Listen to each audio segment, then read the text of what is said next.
Right breaking news అయితే చూస్తున్నా మరోసారి బలూచ్ లిబరేషన్ ఆర్మీ రెచ్చిపోయింది.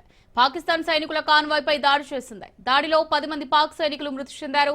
క్వెట్టా నుంచి తఫ్తాన్ కు వెళ్తున్న ఆర్మీ వాహనాలను సుష్కీ ప్రాంతంలో టార్గెట్ చేసింది బిఎల్ఏ.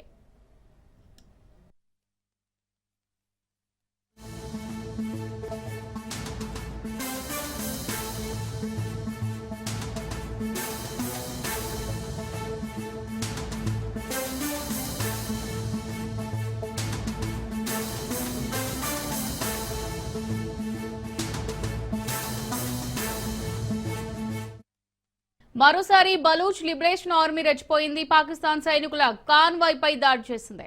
దాడిలో 10 మంది పాక్ సైనికులు మృతి చెందారు. క్వెట్టా నుంచి తఫ్తాన్ కు వెళ్తున్న ఆర్మీ వాహనాలను సుష్కీ ప్రాంతంలో టార్గెట్ చేసింది బిఎల్ఏ.